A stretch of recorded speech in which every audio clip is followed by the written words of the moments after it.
سستا گھر اور شیطانی طاقت پارٹ 4۔ پر کوئی فائدہ نہیں، اب جو کرنا ہے ہمیں خود ہی کرنا ہوگا۔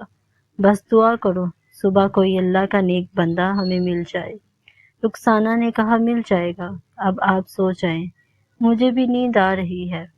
آصف نے کہا امی کی دوا بھی دے دی تھی امی کو؟ رخسانہ نے کہا ہاں، وہ تو جب کیبل والا آیا تھا تبھی کھلا دی تھی امی کو۔ آصف نے سب کی طرف دیکھا تو سب سو گئے تھے۔ پھر آصف نے ایک چین کی سانس لی اور لیٹ گیا، اور تھوڑی ہی دیر میں سب سو گئے۔ اگلے دن صبح آصف اٹھا اور اس نے سب کو جگایا، اور پھر رخسانہ نے سب کو ناشتہ وغیرہ دیا۔ پھر آصف نے کہا اچھا میں اب دکان پر جا رہا ہوں، اور وہاں سے کسی سے بات کر کے کسی مولوی صاحب یا عالم صاحب کو لے کر آؤں گا۔ پھر آصف نے توصیف کو کہا یار سب کا خیال رکھنا، اور خاص طور پر بچوں پر نظر رکھنا، انہیں اکیلا مت چھوڑنا۔ بس آج کا دن تم اپنے کام سے ایک اور چھٹی کر لو، کیونکہ کاشف تو بیمار پڑا ہے، اور ایسے میں اگر تم بھی چلے جاؤ گے تو کوئی اور مسئلہ پیدا نہ ہو جائے۔ توصیف نے کہا ٹھیک ہے بھائی، آپ بے فکر رہیں، میں سمجھتا ہوں۔ پھر آصف نے کہا میں آج اس مسئلے کا کوئی نہ کوئی حل نکال کر ہی آؤں گا۔ یہ کہہ کر آصف چلا گیا، اور دکان پر جا کر آصف نے ایک وقار نامی شخص کو فون کیا، جو کہ آصف کا دوست تھا اور اکثر آصف کی دکان پر آ کر بیٹھا رہتا تھا۔ آصف نے اسے دکان پر بلایا اور وہ آ گیا۔ پھر آصف نے اسے اپنے نئے گھر کے بارے میں بتایا اور اس میں ہونے والے واقعات سے بھی اس کو آگاہ کیا، تو وقار کی آنکھیں پھٹی کی پھٹی رہ گئیں، اور اس نے اپنے کانوں کو ہاتھ لگاتے ہوئے کہا توبہ توبہ، اتنا خطرناک گھر ہے وہ۔ آصف نے کہا یار اسی وجہ سے میں تجھے بتا رہا ہوں کہ شاید تو کسی مولوی یا پیر یا کسی عالم کو جانتا ہوگا، کیونکہ تو نے ایک بار بتایا تھا نا کہ تمہارے کسی رشتہ دار کے گھر میں بھی ایسا مسئلہ ہوا تھا، تو تم لوگوں نے کسی کو بلایا تھا اس مسئلے کے حل کے لیے۔ وقار نے کہا ہاں ہاں مجھے یاد آیا، پر پتہ نہیں وہ عامل بابا تمہارا مسئلہ حل کر بھی سکتا ہے کہ نہیں، کیونکہ ہمارے رشتہ دار کے گھر میں تو کوئی چھوٹی موٹی ہوائی چیز تھی جو کہ فوراً عامل بابا کے قابو میں آ گئی تھی، پر جیسا تم لوگوں کے ساتھ ہو رہا ہے مجھے تو مشکل ہی لگ رہا ہے کہ عالم بابا اس کا کوئی حل کرے گا، کیونکہ تم لوگوں کے گھر تو بہت خطرناک چیزیں ہیں۔ آصف نے کہا یار تو مجھے ان کے پاس لے کر تو چل، ہو سکتا ہے کہ وہ ہمارے مسئلے کا کوئی بھی حل جانتے ہوں۔ وقار نے کہا چلو پھر چلتے ہیں ان کے پاس۔ یہ کہہ کر دونوں بائک پر بیٹھے اور عامل بابا کے پاس چلے گئے، اور آصف نے عامل بابا کو سب کچھ بتایا، تو عامل بابا نے کہا تمہارا کام تو بہت زیادہ مشکل، لیکن میں پھر بھی کروں گا، پر اس کام کے میں تم سے 1,00,000 روپے لوں گا۔ آصف نے کہا پر بابا یہ پیسے تو بہت زیادہ ہیں، آپ کچھ کم کر لیں، میں غریب آدمی ہوں۔ یہ کہتے ہوئے آصف نے پشیمان نظروں سے وقار کی طرف دیکھتے ہوئے اس اشارے سے بنا بولے ہی کہا کہ بابا سے بات کرو۔ وقار نے کہا بابا یہ صحیح کہہ رہا ہے، یہ بہت غریب آدمی ہے، اتنے پیسے کہاں سے دے گا؟ وقار کی یہ بات سن کر عامل نے جلالی انداز میں کہا یہ غریب نہیں ہے بلکہ یہ چالاک ہے، اس نے ابھی مجھے بتایا کہ اس نے 70,00,000 کا گھر 40,00,000 میں لیا ہے، اور اگر اس گھر پر 1,00,000 اور لگ جائے تو اس کو کیا پریشانی ہے، گھر ان چیزوں سے آزاد ہو جائے گا تو اس کا ہی فائدہ ہوگا نا۔ وقار نے مایوس کن نظروں سے آصف کی طرف دیکھتے ہوئے کہا اب کیا کرنا ہے؟ آصف نے تھوڑی دیر کچھ سوچا اور پھر بولا ٹھیک ہے عامل بابا، پر پیسے میں کام پورا ہونے کے بعد دوں گا۔ عامل نے پھر سے غصے میں کہا تجھے کیا لگتا ہے بنا پیسے کے میں کام کروں گا تیرا؟ تو آصف نے کہا پر بابا میں دے دوں گا نا پیسے۔ عامل نے کہا نہیں، آدھے پیسے تجھے پہلے دینے ہوں گے، اور آدھے پیسے جب میں ان چیزوں کو قابو کر لوں گا تو تب تجھے دینے ہوں گے۔ کیونکہ یہ کام ایسے مفت میں نہیں ہوتے، مجھے بھی عملیات کے لیے خرچہ کرنا پڑا ہے۔ وقار نے آصف سے کہا، اب تم دیکھ لو کیا کرنا ہے، مجھے تو کچھ سمجھ نہیں آ رہا۔ آصف نے عامل کی طرف دیکھتے ہوئے کہا، ٹھیک ہے بابا، آپ میرے ساتھ چلیں، میں راستے میں بینک سے پیسے نکلوا کر آپ کو 50,000 دے دیتا ہوں۔ پر بابا جی، میرا کام تو ہو جائے گا نا؟ عامل نے کہا، اور نہ سمجھ تو عامل کی طاقت پر شک کر رہا ہے۔ آصف نے کہا، نہیں نہیں بابا، میں صرف ڈر رہا ہوں کہ پیسے بھی چلے جائیں اور کام بھی نہ ہو۔ عامل نے کہا، جب میں وہاں جا کر شیطانی چیزوں کو تیرے سامنے پکڑوں گا تو تجھے خود یقین آ جائے گا۔ آصف نے تھوڑا خوش ہوتے ہوئے کہا، ٹھیک ہے بابا، تو پھر چلو۔ بابا نے اپنی کچھ جادو ٹونے کی چیزیں لیں، پھر آصف اور وقار کے ساتھ بائک پر بیٹھ گیا اور تینوں وہاں سے چل پڑے۔ راستے میں آصف نے بینک سے پیسے نکلوائے اور عامل کو دے دیے۔ اس کے بعد عامل اور وقار کو اپنے ساتھ اپنے گھر لے گیا، اور گھر پہنچتے ہی عامل نے آصف کی طرف دیکھتے ہوئے کہا، تمہارے گھر میں اور کون کون ہے؟ آصف نے کہا، میری امی ہے، 2 بھائی ہیں، 1 بیوی اور 2 بچے ہیں۔ تو عامل نے کہا، اب وہ سب لوگ کہاں ہیں؟ آصف نے کہا، وہ سب اندر کمرے میں ہیں۔ بلاؤں کیا؟ عامل نے کہا، نہیں، بس ان کو جا کر بولو کہ سب کمرے میں ہی رہیں اور کوئی باہر نہ آئے جب تک میں اپنا عمل پورا نہ کر لوں۔ آصف جلدی سے کمرے میں گیا اور سب کو عمل کے بارے میں بتایا اور ان سب کو کمرے میں ہی رہنے کو بولا، اور وہ سب لوگ سہم کر ایک جگہ بیٹھ گئے، اور پھر آصف واپس عمل کے پاس آ گیا۔ اس کے بعد عامل نے کچھ پڑھتے ہوئے پورے گھر کا جائزہ لیا، پھر گھر کے بیک یارڈ میں گیا اور وہاں جا کر عامل نے وقار اور آصف کو ہاتھ سے روکنے کا اشارہ کیا، اور پھر کچھ پڑھنے لگا اور اپنے تھیلے سے کچھ سفید رنگ کا پاؤڈر سا نکال کر اس بیک یارڈ کی زمین پر چھڑکنے لگا اور ساتھ ساتھ کچھ پڑھنے لگا۔ اس دوران آصف اور وقار بابا سے کچھ دور ہی کھڑے ہوئے تھے۔ ابھی عامل پاؤڈر چھڑکتے ہوئے زمین کی طرف دیکھ رہا تھا، پھر عامل نے ایک دم اپنے بائیں طرف دیکھا تو تبھی اچانک کسی چیز نے ایک زوردار دھکا عامل کو دیا اور عامل دور جا کر دیوار سے جا لگا۔ یہ دیکھ کر وقار اور آصف ڈر گئے اور انہوں نے دوڑ کر عامل کو سہارا دینا چاہا، تو عامل نے کہا، وہیں رک جاؤ، میں ٹھیک ہوں۔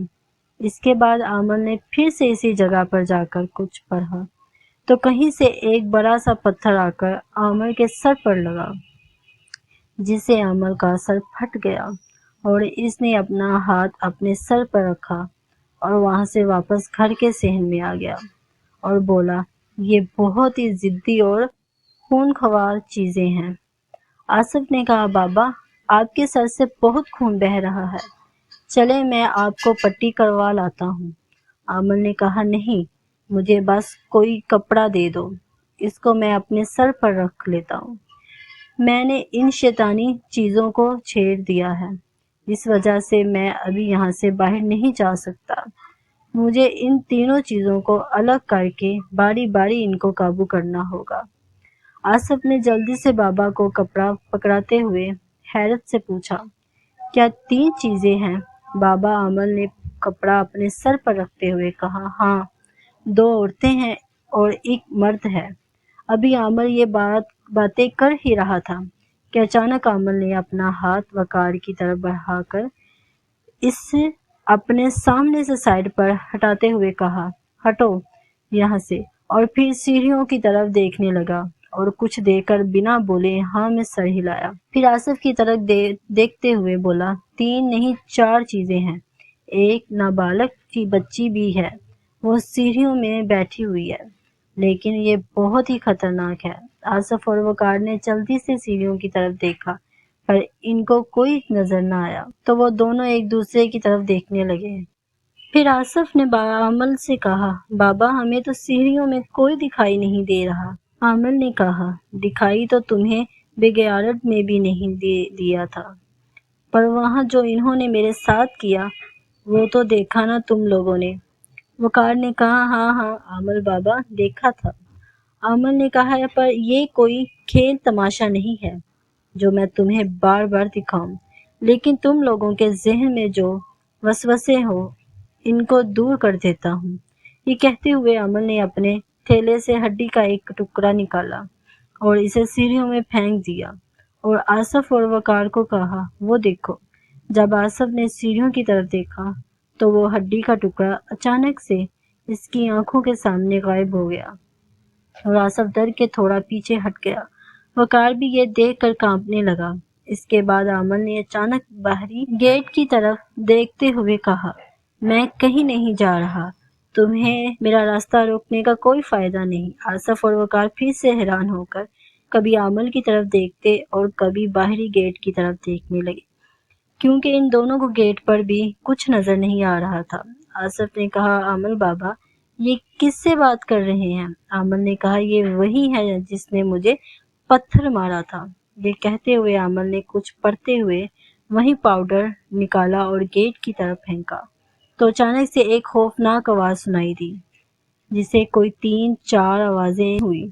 اس کے ساتھ عامر آہستہ آہستہ سے گیٹ سے دیکھتا ہوا سیڑھیوں پر دیکھنے لگا، جیسے وہ کسی کو گیٹ سے سیڑھیوں پر جاتے دیکھ رہا تھا۔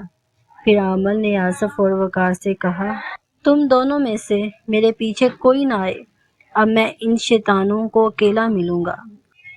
عامر نے اپنے سر پر رکھا ہوا کپڑا ہٹایا اور اسے پھاڑ کر اپنے سر کے زخم پر باندھ لیا اور کچھ پڑتا ہوا سیڑھیوں سے اوپر جانے لگا۔ آصف اور وقار وہیں سیڑھیوں کے پاس کھڑے رہے اور جیسے ہی عامر اوپر کے کمرے کی طرف گیا تو کچھ ہی دیر میں اوپر کے کمرے سے چیخوں پکار کی آوازیں سنائی دینے لگی، اور وہ آوازیں ایسی تھیں کہ انہیں سن کر آصف اور وقار پوری طرح سے ڈر سے کانپ رہے تھے۔ پھر عامر کی آواز بھی سنائی دی۔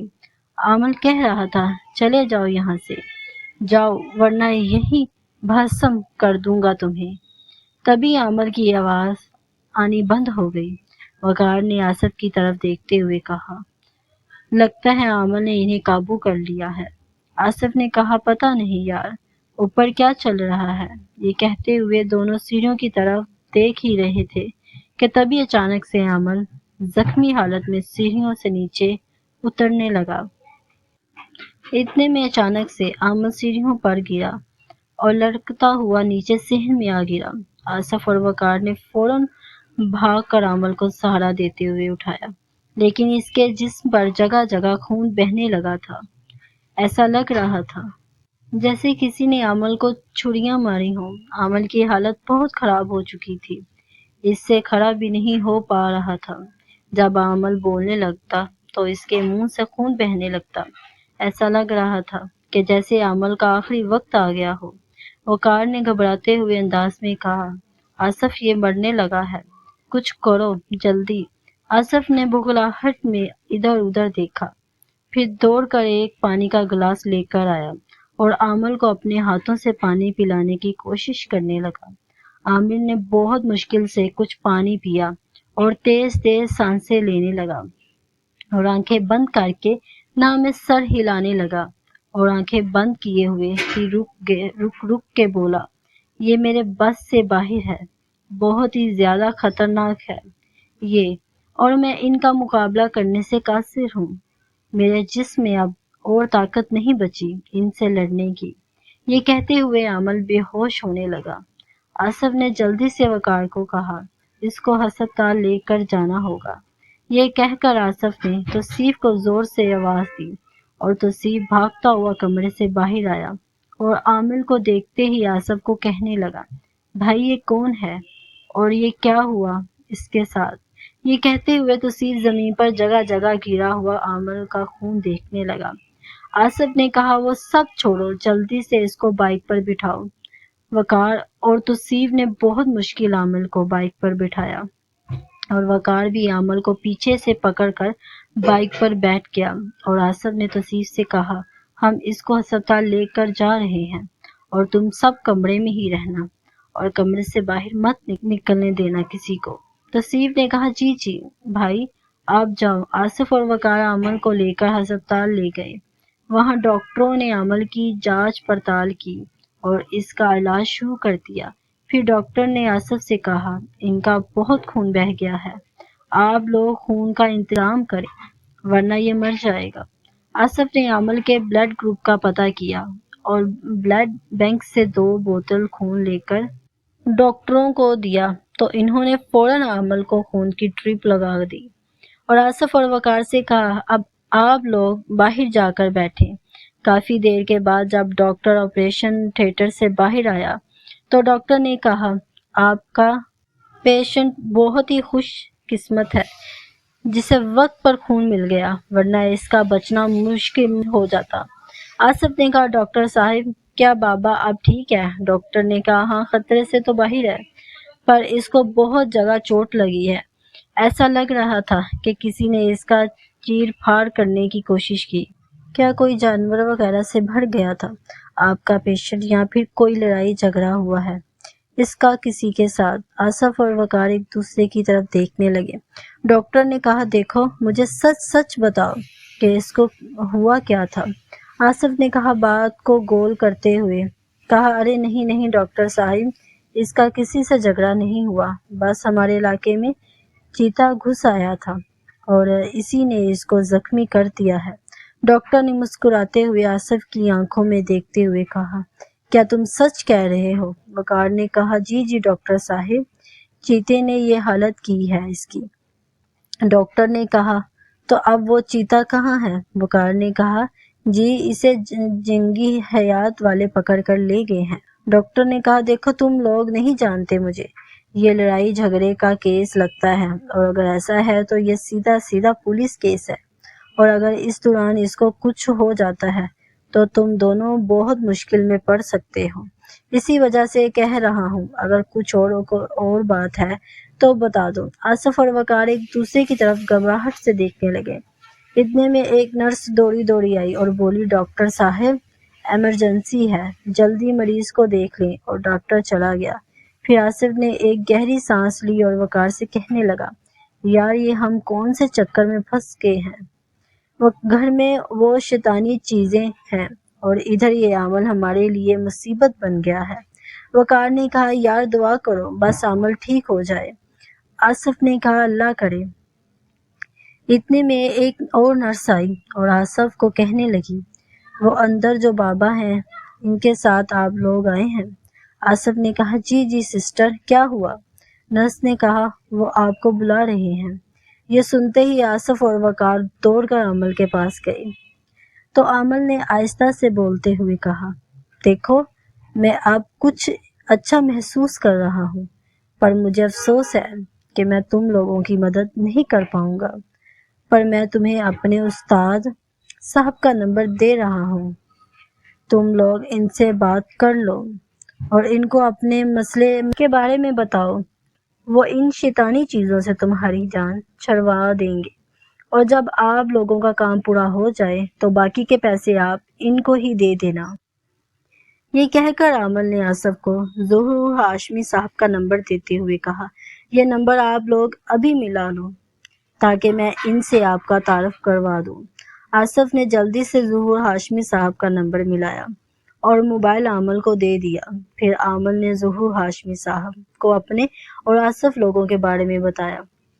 پھر عامل نے آصف کو فون پکڑاتے ہوئے کہا اب تم ظہور ہاشمی صاحب کو اپنے مسئلے کے بارے میں بتاؤ۔ آصف نے سب کچھ ظہور ہاشمی صاحب کو بتایا۔ پھر ظہور صاحب نے کہا میں اس وقت شہر سے باہر ہوں لیکن رات تک میں واپس آ جاؤں گا اور تم لوگ مجھے صبح فجر کی نماز کے بعد فون کر لینا، پھر میں تم لوگوں کے پاس آ جاؤں گا۔ آصف نے کہا ظہور صاحب میں آپ کو لینے آ جاؤں گا تو ظہور صاحب نے کہا ارے نہیں میں خود ہی حاضر ہو جاؤں گا، تم بس مجھے اپنا پتہ بتا دینا، میں پورے شہر سے واقف ہوں، آ جاؤں گا، پر اس دوران تم اپنے گھر والوں کو ایک ہی جگہ بنائے رکھنا، سب اکٹھے رہو گے تو محفوظ رہو گے اور بہتر ہوگا کہ گھر میں قرآنی آیات کا ذکر کرتے رہنا، انشاءاللہ تعالی سب ٹھیک ہوگا۔ آصف کچھ سوچنے لگا پھر بولا جی ظہور صاحب میں سمجھ گیا۔ اس کے بعد ظہور ہاشمی صاحب نے سلام کیا اور فون بند کر دیا۔ آصف نے عامل بابا کو کہا اگر میں اب گھر جاؤں گا تو کیا؟ وہ چیزیں میرے ساتھ بھی وہی کچھ کریں گی جو آپ کے ساتھ کیا۔ آمل نے کہا، ارے نہیں، وہ دن کے وقت تمہیں کچھ نہیں کہیں گی کیونکہ انہیں میں نے تنگ کیا تھا، اس وجہ سے انہوں نے مجھ پر حملہ کر دیا تھا، ورنہ ایسی چیزیں اکثر مغرب کے بعد یا اندھیرے میں ہی زیادہ حملہ کرتی ہیں، اور ویسے بھی میں نے ان 4 میں سے 3 کو زخمی کر دیا تھا، لیکن وہ بچی وہاں سے بھاگ نکلی تھی، ورنہ وہ بھی ان کے ساتھ زخمی ہو جاتی، پر اس کی قسمت اچھی تھی، تو اس وجہ سے ان تینوں میں سے اب جلدی تم پر کوئی حملہ نہیں کرے گا جب تک سورج کی روشنی ہے، باقی جیسے ظہور ہاشمی صاحب نے بولا ہے ویسے ہی کرنا، تو اللہ تعالیٰ خیر کرے گا۔ آمل کی یہ بات سن کر آصف نے آمل کو الوداع کہا اور ہسپتال سے سیدھا اپنی دکان پر گیا اور وقار کو اس کے گھر اتار کر اپنی دکان سے ایک خراب سلائی مشین اٹھائی جو کہ چلنے میں تھوڑا تنگ کر رہی تھی، تو آصف نے سوچا اس کو گھر جا کر ٹھیک کر لوں گا، اور اسے اپنے گھر لے آیا۔ پھر گھر پہنچ کر گھر والوں کو عمل کے بارے میں سب کچھ بتایا اور پھر کھانا کھانے کے بعد مشین کو ٹھیک کرنے لگا۔ اتنے میں رخسانہ نے آصف کو چائے لا کر دیتے ہوئے کہا، ارے یہ آپ مشین کو کیا کر رہے ہیں؟ آصف نے کہا، یار یہ چلنے میں بہت تنگ کر رہی تھی اور 2-3 دن سے اس گھر کے چکر میں دکان پر بھی نہیں جا پا رہا، اس وجہ سے میں اس کو گھر لے آیا ہوں تاکہ جیسے ہی یہ بلاؤں سے ہماری جان چھوٹے گی تو میں دکان پر چلا جاؤں گا۔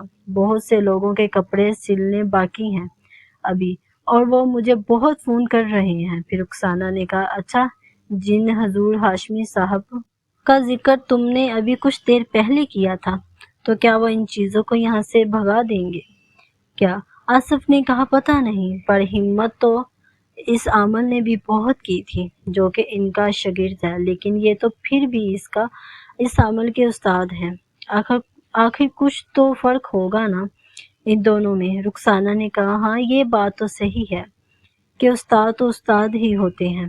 آخر اتنے عظیم آصف کے پاس آ کر بولا، ابو دیکھو نا، چاچو توصیف ہمیں کمرے سے باہر ہی نہیں نکلنے دے رہے، ہم گزشتہ رات سے ہی اسی کمرے میں بند ہیں، ہمیں باہر جانے دینا۔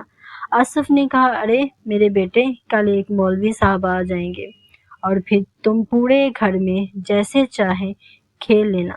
عظیم نے کہا، نہیں ابو، بس کچھ دیر کے لیے ہمیں باہر صحن میں ہی کھیلنے دیں۔ رخسانہ نے آصف کی طرف دیکھتے ہوئے کہا، عظیم کے ابو چلیں، ہم سب بھی ان بچوں کے ساتھ باہر صحن میں چلتے ہیں، اور آپ ہی تو کہا ہے اگر ہم سب اکٹھے رہیں گے تو محفوظ رہیں گے۔ ویسے بھی اب کچھ دیر میں شام ہو جائے گی تو ہم سب اندر آ جائیں گے۔ اپنے ماتھے پر ہاتھ پھیرتے ہوئے بالوں کو بار بار اوپر کرتے ہوئے کچھ سوچنے لگا، پھر مشین کو ایک سائڈ پر رکھ کر بولا، اچھا چلو سب آ جاؤ باہر صحن میں بیٹھ جاتے ہیں۔ توصیف نے صحن میں چارپائیاں بچھائیں اور سب لوگ چارپائیوں پر بیٹھ گئے۔ دوپہر ختم ہونے والی تھی اور شام شروع ہونے والی تھی۔ اتنے میں آصف کی نظر سامنے سیڑھیوں پر پڑی تو اپنے ماتھے پر ہاتھ پھیرتے ہوئے سیڑھیوں کو دیکھ کر کچھ سوچنے لگا۔ اتنے میں توصیف نے آصف کی طرف دیکھتے ہوئے پوچھا، بھائی کیا دیکھ رہے ہیں؟ آصف نے کہا، صبح صحن کے فرش اور سیڑھیوں پر میں نے عامل کا خون دیکھا تھا، پر اب وہ نظر نہیں آ رہا، کس نے صاف کیا تھا؟ توصیف نے کہا، بھائی سیڑھیوں کا تو پتہ نہیں، لیکن آپ کے ہسپتال جانے کے بعد جب میں کمرے میں جانے لگا تو مجھے ایسا لگا جیسے کوئی میرے پیچھے ہی ہے۔ میں جلدی سے کمرے میں گیا اور دروازہ بند کر لیا، پھر میں نے ہلکی سی کھڑکی کھول کر دیکھا تو فرش پر گرا ہوا خون ایک بچی چاٹ رہی تھی جو کہ بہت ہی ڈراؤنی سی تھی۔ اس بچی کے پاؤں پیچھے کی طرف مڑے ہوئے تھے، بہت ہی عجیب تھی وہ۔ اس نے فرش پر گرا سارا خون چاٹ لیا تھا اور پھر اچانک سے کہیں غائب ہو گئی۔ ابھی توصیف یہ بات کر ہی رہا تھا کہ کاشف بھی کمرے سے باہر آ کر سب کے ساتھ بیٹھ گیا۔ آصف نے کاشف کی طرف دیکھتے ہوئے پوچھا، کیسے ہو جوان، طبیعت کیسی ہے اب تمہاری؟ کاشف نے کہا، ہاں بھائی اب کافی بہتر ہے۔ اتنے آصف نے توصیف سے کہا، یار وہ اندر میں نے سلائی مشین رکھی ہے، اسے لے آؤ، اور مشین کے پاس ہی ایک چھوٹی سی بوتل بھی رکھی ہے، اس میں مشین کا تیل ہے، وہ بھی لیتے آنا ذرا۔ توصیف نے کمرے میں گیا، مشین اور تیل کی بوتل لے آیا آصف نے مشین کو تیل دیا اور صحن میں ہی ایک سائڈ پر رکھ دی۔ اتنے میں شام ہونے لگی تو آصف نے رخسانہ سے کہا، یار رات کا کھانا بھی ابھی بنا لو ورنہ شام میں اندھیرا ہو جائے گا تو بہت مشکل ہو جائے گی۔ رخسانہ نے کہا، اب وہ چیزیں کہاں ہیں اس وقت؟ آصف نے کہا، پتہ نہیں، پر تم جلدی سے کھانا بنا لو۔ رخسانہ نے کہا، ہاں ٹھیک ہے، پر تم سب لوگ میرے پاس ہی رہنا۔ آصف نے کہا، توصیف بچوں کو لے کر ادھر کچن کے ساتھ والے کمرے میں آ جاؤ۔ جب تک تمہاری بھابھی کھانا بنا لے تم بچوں اور کاشف کے ساتھ اسی کمرے میں آ جاؤ کچن کے پاس۔ توصیف نے ویسا ہی کیا، بچوں اور کاشف کے ہمراہ کچن کے پاس والے کمرے میں چلا گیا جہاں گزشتہ رات کیبل والا اور کاشف پڑا ہوا تھا۔ رخسانہ کھانا بنانے لگی اور دیکھتے ہی دیکھتے اندھیرا چھانے لگا۔ آصف نے رخسانہ کو کہا، میں ذرا بچوں کے دیکھنے جا رہا ہوں، تم ایسا کرو کھانا بھی وہیں لے آؤ، آج ہم سب کھانا اسی کمرے میں کھا لیتے ہیں۔ رخسانہ نے کہا، اچھا ٹھیک ہے، ویسے بھی بار بار ٹی وی لانچ سے کچن میں آنے سے بہتر ہے کچن کے ساتھ والے کمرے میں ہی کھانا کھا لیتے ہیں، اور اگر کسی چیز کی ضرورت ہوئی تو کچن پاس ہی ہوگا۔ اس کے بعد رخسانہ نے کھانا تیار کیا اور کچن کے ساتھ والے کمرے میں ہی سب نے کھانا کھایا۔ تبھی آصف نے کہا، یار میں امی کو دوا دے کر آتا ہوں۔ رخسانہ نے کہا، ہاں میں نے ان کا دودھ بھی فریج میں رکھا ہے، وہ بھی ان کو پلا دینا۔ آصف نے کہا، اچھا ٹھیک ہے۔ یہ کہہ کر آصف کمرے سے باہر گیا اور کچن میں جا کر فریج سے دودھ لیا اور جیسے ہی ٹی وی لانچ کی طرف چلنے لگا جہاں آصف کی بیمار والدہ لیٹی ہوئی تھی تو اچانک سے آصف کی نظر صحن میں بچھی ہوئی چارپائی پر پڑی تو وہاں کوئی عورت بیٹھ کر سلائی مشین چلا رہی تھی۔ آصف یہ دیکھ کر حیران رہ گیا، اس عورت کا منہ مشین کی طرف تھا تو آصف کی صرف اس کی کمر ہی نظر آ رہی تھی جو بکھرے ہوئے بڑے بڑے بالوں سے چھپی ہوئی تھی۔ آصف نے پہلے کچن کے پاس والے کمرے کی طرف دیکھا جہاں سب لوگ کھانا کھا کر بیٹھے ہوئے تھے اور آصف نے سوچا کہ میں توصیف کو بلا لیتا ہوں۔ یہ سوچتے ہوئے آصف کچن کے ساتھ والے کمرے کی طرف بڑھنے لگا اور پھر اسی جگہ سے آصف نے گردن گھماتے ہوئے اس عورت کی طرف دیکھا تو وہ عورت وہیں بیٹھ کر مسلسل سلائی مشین چلا رہی تھی۔ اتنے میں آصف رک گیا اور آصف نے سوچا توصیف کو بچوں کے پاس ہی رہنے دیتا ہوں، میں خود ہی اس کو دیکھ لیتا ہوں، یہ کون ہے اور میری سلائی مشین کیوں چلا رہی ہے۔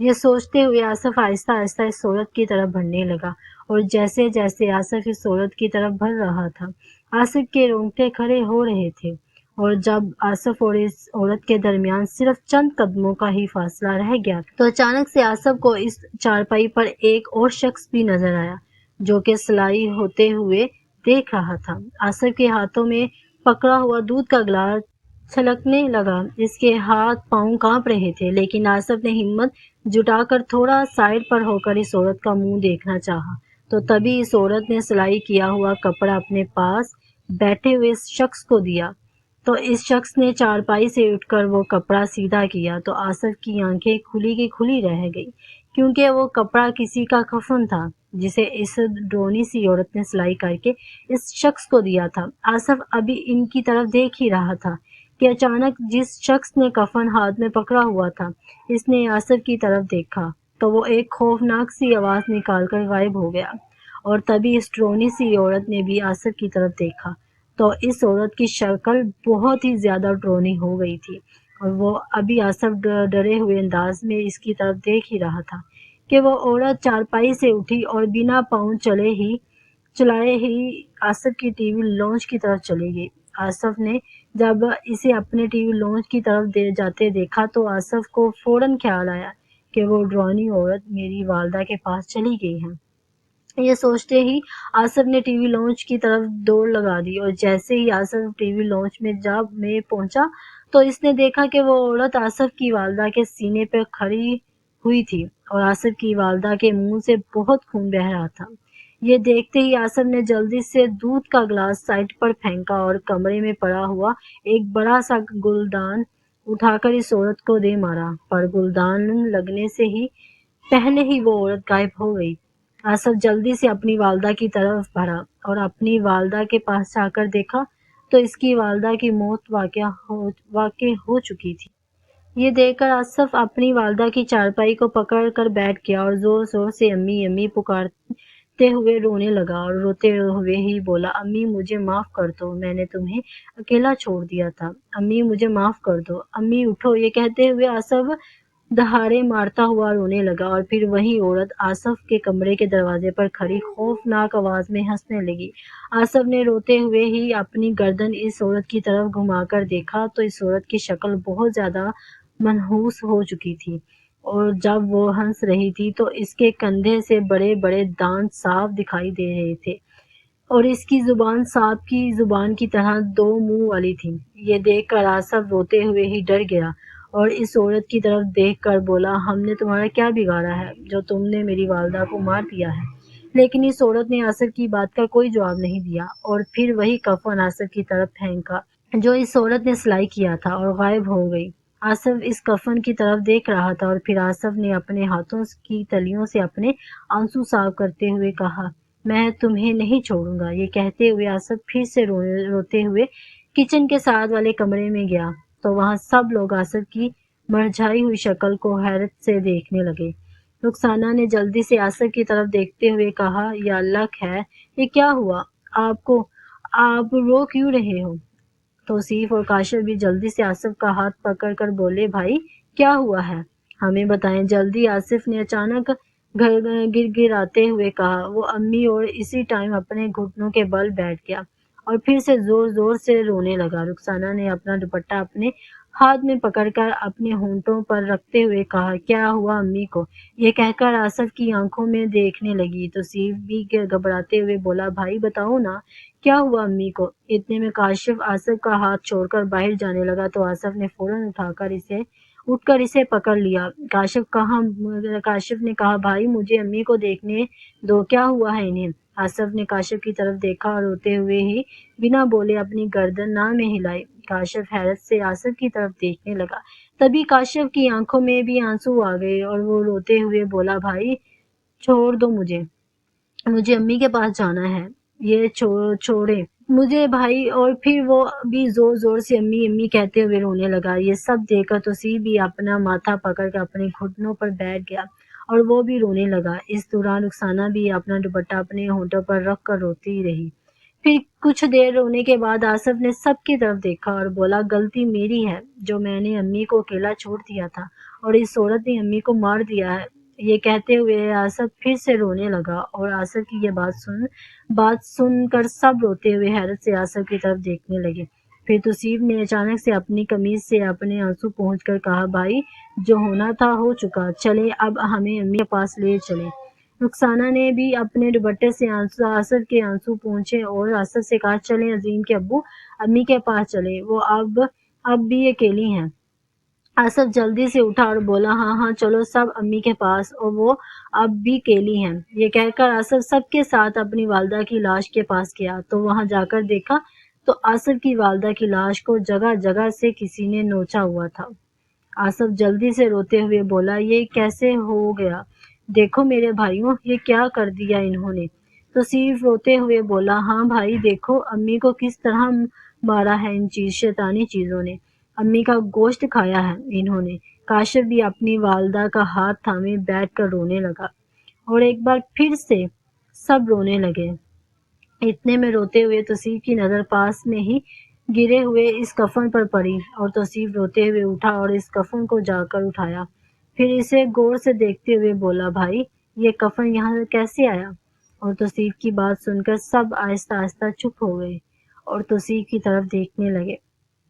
پھر آصف نے سب کو سارا واقعہ بتایا، کفن کا اور اپنی والدہ کی موت کا۔ توصیف بولا، اس کا مطلب ہے کہ جب ہم سب اس کمرے میں رو رہے تھے تو اسی دوران ان چیزوں نے امی کی لاش کو بھی نہ چھوڑا اور امی کی لاش کو نوچا انہوں نے۔ آصف نے کہا، ہم ان سے بدلہ ضرور لیں گے انشاءاللہ تعالی، اگر اللہ نہیں چاہا تو ہم ان کا ستیہ ناش کر دیں گے۔ یہ کہتے ہوئے آصف نے جلدی سے موبائل نکالا اور پھر سے ظہور ہاشمی صاحب کو فون کیا اور ان کو اپنی والدہ کی موت اور اپنی والدہ کی لاش کے ساتھ کی گئی بے حرمتی کے بارے میں بتایا اور کفن کے بارے میں بھی بتایا۔ ظہور صاحب نے کہا، اس کفن کو کمرے سے باہر پھینک دو اور سب ایک جگہ رہو۔ میں انشاءاللہ صبح پہلی فرصت میں ہی آپ لوگوں کے پاس آ رہا ہوں، اور صبح آپ لوگوں کی والدہ کی نماز جنازہ میں بھی خود پڑھوں گا۔ اس کے بعد ہم ان شیطانوں کو نست و نبود کر دیں گے انشاءاللہ۔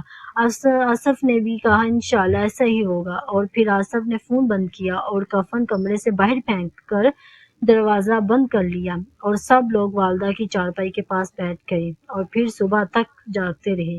اس دوران بچوں کو رخسانہ نے سلا دیا تھا، اور پھر صبح فجر کی اذان کی آواز سنائی دی، اور پھر اس کے کچھ دیر بعد ہی آصف مسجد گیا اور اپنی والدہ کے انتقال کا اعلان کروایا اور واپس گھر آ گیا، اور پھر کچھ ہی دیر میں آصف کو ظہور ہاشمی صاحب کی کال آئی اور انہوں نے کہا میں تمہارے علاقے سے کچھ ہی دور ہوں، بس کچھ وقت میں ہی تمہارے پاس آ جاؤں گا۔